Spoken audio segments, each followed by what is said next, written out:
Hello， 大家好，我是兜兜。肖丽离开之后，距离强榜大赛只剩下不到25天的时间，一时间整个内院的强者都陷入了一阵疯狂的挑战中。只要能够进入强榜前10，便可以成为内院长老的候选人。成为内院长老后，在内院的学院中几乎可以横行无忌。最令人垂涎的是，只有成为长老才能进入天粉炼气塔底层修炼。短短几天的时间，强榜排名上除了前20没有太大的变动，后30名几乎每天都有强者会被平日默默无闻的人打败。在这种狂热的挑战下，身为强榜第34名的萧炎也不能独身于外。很多人都认为他打败白城有服用丹药的缘故，所以萧炎收到的挑战书比任何一名强榜上的强者都要多几倍。这些人都想踩着萧炎将他的参赛资格夺走。原本按照萧炎有些懒散的性子，面对这些络绎不绝的挑战，肯定会找个借口躲过去。但因为萧家变故的原因，萧炎不仅没有拒绝任何挑战书，还在盘门口搭建起了擂台，每天都会从一叠叠的挑战书中挑出5人正面迎战。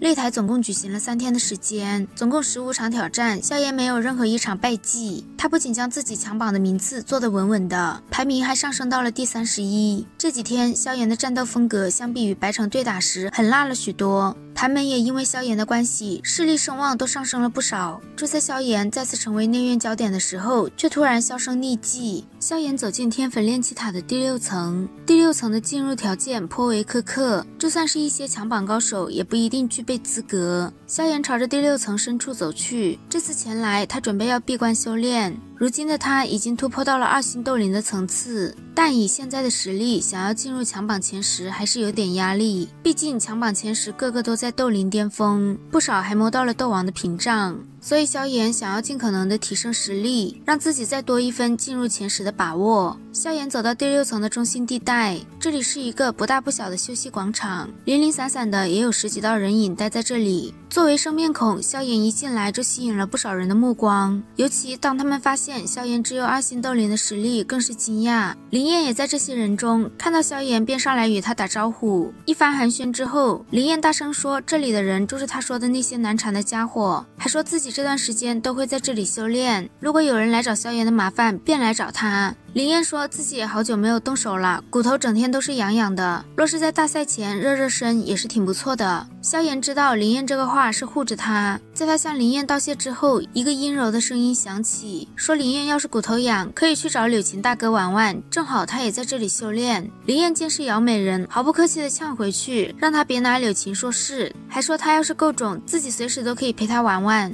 来人名叫姚胜，是柳琴的跟班，实力排强榜第17，应该在7星斗灵左右。姚胜对柳飞有点意思，之前就想找萧炎的麻烦，只不过被柳琴拦住了。这次碰上萧炎，他的嘴巴自然不太干净。萧炎说他要是自认有本事的话，可以随时发挑战。姚胜仗着自己等级高，也没有将萧炎放在眼里，就准备在塔内替柳飞好好教训一下萧炎。但两人才刚动手，就被突然出现的柳琴叫停。柳琴告诉姚胜，现在以修炼为重，不管有什么恩怨，在大赛中解决便是。柳琴警告萧炎，强榜大赛中生死各安天命，虽然内院有限制下死守的规矩，但毕竟拳脚无眼。面对柳琴的警告，萧炎刚想说点什么，突然一道稚嫩的声音说，萧炎是我罩的人，谁敢动他？听到这道声音，场中除了萧炎以外，所有人的脸色骤然大变。开口的自然是强榜第1的紫妍。柳琴在看到紫妍后脸色微变，笑着说原来是紫妍学姐。紫妍瞥了柳琴一眼，并不搭理他，而是问萧炎谁欺负他了，让萧炎告诉他，他来帮萧炎出气。紫妍一边说一边瞪着大眼睛在四周的人身上扫视着。刚刚还生气的不得了的姚胜连忙将身体藏在柳琴的身后，生怕紫妍找他的麻烦。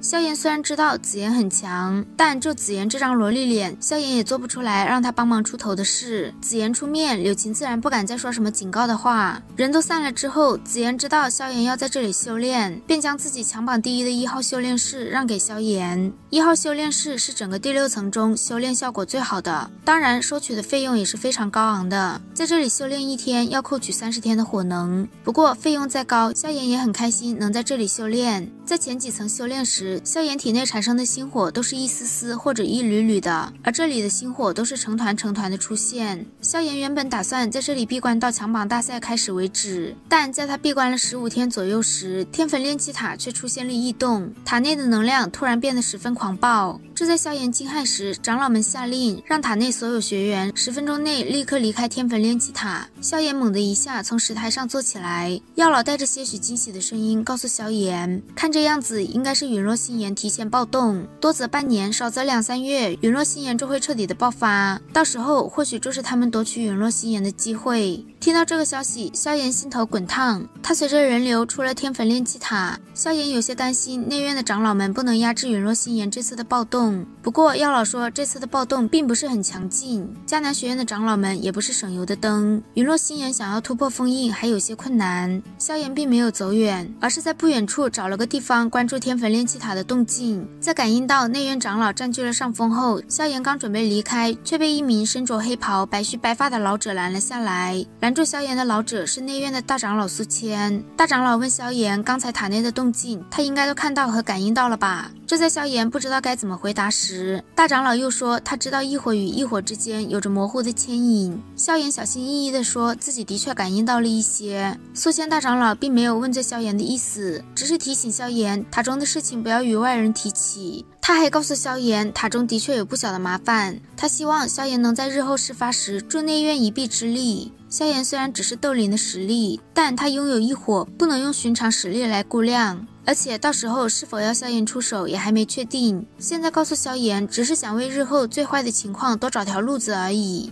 但若是萧炎无能为力，他自然也不会强求。话说到这个份上，萧炎只能苦笑着说到时候自己定会尽力而为。而此时距离强榜大赛仅剩4天的时间，已经突破到3星斗灵的萧炎对前10势在必得。好啦，今天的视频豆豆就讲到这里啦。如果喜欢豆豆的视频，欢迎点击订阅关注，我们下期再见，拜拜。